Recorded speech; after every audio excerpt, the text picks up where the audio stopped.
are back with Jenn Tardy. First and foremost, thank you for joining me. Thanks for having me. I appreciate it. I loved your keynote this morning. You brought the energy. You woke everybody up. Thank you. I was a little concerned at first because of all the things that happened with the election. Do people still care? Do they want to hear this stuff? But it was really good, the response from the group. Let's dig into that for a moment. Yeah. Now, it's tough to have this conversation without getting a little bit political. It is tough. And in our world, people don't want to talk about politics, right? You don't want to talk about your own personal beliefs in fear of retribution. You don't want to and I really truly think, and I just want to make this statement out there, it's okay to disagree with somebody and still be friends with them. Yes. So can you hold space for someone having a different opinion or a different experience of yours? And that's what I like talking about as well too. Can you hold space? I talk about this in my upcoming book. If you hear me talk about how I know my history through enslavement, and I may never know my great ancestors, right? But can I hold space for you if you do know your ancestors? Can you hold space for me that I don't, and that I may feel some type of way about it, but can I hold space for you too? So it's really to me about, can we hold space for each other for different experiences and different opinions? And that's real. When we talk about diversity, the first thing that people come to mind is what you look like on the outside. Yeah. If you're a man, you're a woman, if you're non-binary, your sexual orientation, the color of your skin. But what we really need to talk about more is diversity of mindset, right? And diversity of values, assuming that your values are all within the social norms of being a good person. And it's tough when it comes to politics too, because so many people go to the extremes. Oh, you voted for Trump, you must be X, Y, and Z, racist, misogynist, right? But being able to, even the other way, oh, you voted for Kamala, you must be a super, why does everyone have to go to the extremes? And why can't we just get back to being more in the middle? It just feels like we're in this extreme season. It's almost because there's no silver bullet fix. It's like when you pick a side, you pick a side. So one of the things that I really try and talk about is, okay, what is the problem? And can we all stand on the same side of the table and focus on the problem? Because it's very distracting when we go to different extremes. By design. And so that, by design, because it separates us and it gets us confused and distracted. And so one of the things that I try and say clearly is that the season that we're in right now, bias is the problem. Can we all just say bias is the problem? And if bias is the problem, then can we stand on the same side of the table and say, how are we going to fix it? So let's talk about bias. Now, there's a few different types of bias. There's conscious and unconscious bias. Let's simplify here. Now, I talk a lot about unconscious bias because I don't care who you are. We are all born and raised with an unconscious bias. This is my opinion. I mean, you can say it's fact or not, because it's a product of how we grew up. When children are young, they are sponges. They are a blank slate. Right. They don't know what language you're speaking. They don't know what to feel. They don't know what's around them, but they take what they're surrounded by. Right. So you have unconscious biases built into you, depending where you grew up, what your parents are like, what they believed in. And some of them are really strong in a negative way. Some of them are very strong in different kind of ways. The problem is when you bring that into social norms and you get into the workplace and you start to pull those biases in. And if you're in the talent world, well, that's where it gets a little bit tricky. My thought on bias is, and early on, I don't mean to take over the mic because I never really do this, but this is a good conversation. Let's do it. When I started in recruiting, I've been in recruiting for 10 years for the last decade. Prior to that, I worked in marketing and media. And one of the companies I was with, they said, who wants to volunteer to do an unconscious bias study for recruiting? Okay. And what they did was they looked at different data sets of past candidates who were recruited for roles. And they found with my data that I had a very slight unconscious bias to foreign-sounding names, even if they were qualified. Okay. And I didn't Was that a shock for you? I gave it a little bit of thought, right? I'm a New Yorker. I'm surrounded I grew up in a very multicultural, since I was a little kid in Brooklyn, multicultural around us. But what it did was, I had to stop myself from being defensive. I had to say, okay, no, it's not a racist thing. Yeah. It's just something inside unconscious. But what it did was, it caused me to be aware. And I 1,000%. Always say, awareness is the antidote for bias. Yes, and thank you for letting me share that story. No, this is important because you just reminded me, and there's this guilt loop that we get stuck in, and this is the reason why we're not solving anything, right? Doesn't mean you're a bad person. It does not mean you're a bad person. And I talk to groups all the time about, as I start thinking about where did I used to hold resistance? And we all have to be able to ask this question, especially as recruiters or recruiting leaders. When I think about all the ways in which we can all identify, where do we hold resistance? And so I had to ask myself that same question as well, too. And I remember thinking about the different groups that we support. And I remember thinking, okay, people of color, and then I went through each, veterans, women, no resistance, people with disabilities. I feel some resistance. Why do I feel resistance? And what tends to happen is when we get to that point, just like your experience, where it's very easy to become defensive or to get stuck in this guilt loop, but then we have to say, no, wait. And when I really asked myself this question, for me, it was, I didn't grow up around anyone that I remembered having a physical disability. But the more that I started leaning into this work myself, the more I started doing my own research. Absolutely, I did. But what happened was it was very normalized for me. In our culture, for example, you may have a lot of undiagnosed symptoms, right? And to me, it was just my aunt, and this is just the way that my uncle was or something. So I never had language for it. But the moment that I got out of that guilt loop and I really started asking myself the questions, I was like, oh, absolutely, this impacts all of us in all ways. So yeah. So let's take this. Let's run with it for a moment. Yeah. How do we take this thought process of our experiences we had and start to bring this into organizations? Because we have to humanize it. We have to create it's a difficult conversation. We have to create safe spaces where we can humanize this experience. And like the experience that you had and like the experience that I had, it actually, there was something that sort of initiated it. For you, it was an assessment. It was an assessment. On my end, it was literally just me asking myself the question. And so now in our workshops, we'll say, okay, everyone close your eyes. And then we'll take them through a quick activity, and then we'll ask them, where's the resistance?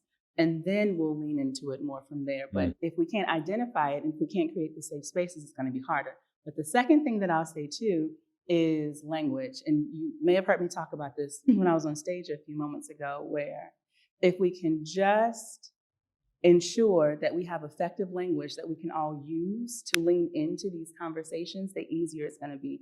Many people do not even bother to lean into the conversation around diversity recruiting or like inclusive hiring strategies because they're afraid of saying the wrong thing. They're afraid of backlash. They're afraid of somebody looking at them sideways.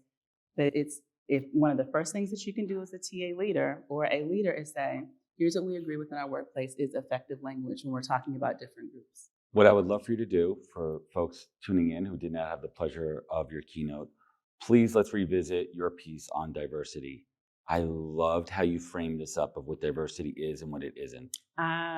It's not always a textbook term what people think it is. Diverse means different, and diversity is a variety of differences. Then I cannot be diverse. I, as an individual, am not diverse. And what happens is we begin to other people or make other people feel like they're the different person when we say that this individual is diverse. It's impossible for an individual to be diverse. I alone cannot be diverse, but we can be diverse. And so if you're using this concept singularly, then you're using it ineffectively. And like you said that, and I did that when you were presenting because I'm like, holy shit. I'm like, I'm diverse. Yes. And I'm going to make a bold statement here. Okay. And I hate when I'm working with a client and they say, please find us diverse candidates. Yeah. I go, what are you really trying to say here? You want me to find more Black people? Is that literally what you're asking me? Please say what you mean. And I always ask this. I'm going to make another bold statement here. Okay. Let's just say we get to the interview process and I have a diverse candidate and a non-diverse candidate at the finish line. Yeah. And the non-diverse candidate is more qualified. Which one are you going to hire? Did you see how I call them out on that all the time. Did you see how I addressed that in the presentation as well, too? It's this whole idea. The reason why a lot of organizations also don't want to lean in on diversity recruiting is because they feel that it means that I'm supposed to hire the person that identifies from a historically underrepresented population, right? And that is not what diversity recruiting is all about, at least not doing it effectively, right? It's more about sourcing, equal opportunity sourcing. It's about the attraction. It's about the diversity of your candidate pool, number one. And for your whole interview team, it's about identifying and removing their biases that are creating these hurdles so that they can really see qualifications well. And then it's about hiring the most competitive And one of the person. easiest ways to do this is the education criteria. Listen, I understand certain high-level consulting firms that are recruiting from top schools, but even in that aspect, you want to make sure that there's diversity within that. But if your job requirement requires a bachelor's degree, don't just say these are the top schools. There's a lot of other schools that you have to factor in certain socioeconomic. This could be a great school that you never heard of before. But I'll even question, does it require a bachelor's degree too, right? I'm just saying, if it does require, that is a whole other conversation around college degrees. Correct. And I say this all the time. If someone has the life experience over in this day and age, maybe we could have a whole separate podcast on the value of higher education. I'll be straight up. I went to a state school. It was great, University of Buffalo.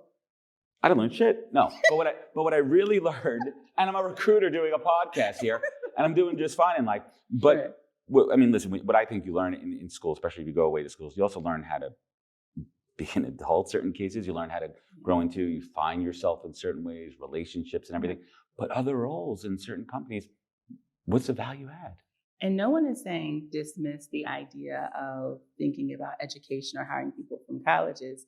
And I'm not even here saying, no, stop thinking about an Ivy League degree as the most important person. What I'm saying is that, yes, that's fine if you see this person as a very qualified person, but there are also other qualified people too that may not be packaged in this way. Are you able to see that? That is not the only way that you can be qualified to do this work right here. And I'm just trying to broaden the conversation for the candidate. Mark Murphy, who was just on here before you, he brought up politics. How scared are you? Let's talk real for a minute about this administration coming in. And even before this administration coming in, we already saw these DEI and B initiatives already being rolled off on a massive scale at some very big companies. How detrimental is this going to be for all of us? So, like a lot of people, I'm also still trying to unpack my own thoughts and feelings around this. But here's the one thing that I do know is that if there's a rollback in all of this work around DEI, what it will do is create a groundswell for this work to even be more full force 4 years from now. Because oftentimes it's in the elimination of a thing that everybody comes out in droves 4 years later for the election. Think about when Hillary Clinton lost the election and then everyone came out in droves to make sure. So whatever happens, we tend to find that the next election cycle, whatever was lost or missing, it creates a groundswell for that more. So if things roll back over the next 4 years, we just need to be prepared for the demand for it in 4 years. What are you excited about these days? Let's end this with some positivity. What's keeping you in a good mood and a smile on your face these days? The receptiveness of individuals today.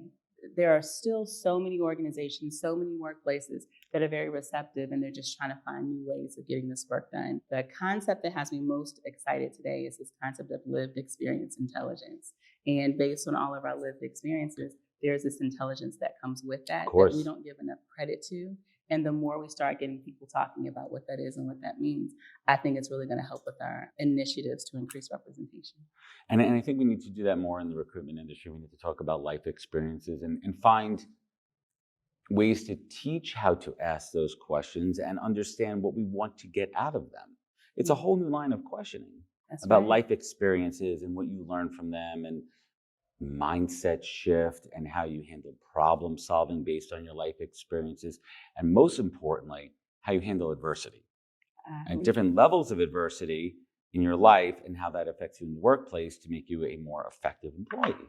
I would agree. I would just like the example that I gave on stage today is it's one thing for me to know or to have learned in school about being a military veteran from a tertiary perspective. It's another thing to say that my cousin or my brother or my partner was a military veteran. There's another level of intelligence if I myself, from a primary perspective, if I've lived as a military veteran, and the nuances, the things that I can see, the sensitivity that I have to noticing things that other people don't know, that is the intelligence right there. So I love it. I'm excited about it. Cool. Tell us about your book. Tell us what you're working on. Oh, so I just finished writing a book called The Equity Edge. So it's set to publish in June of 2025.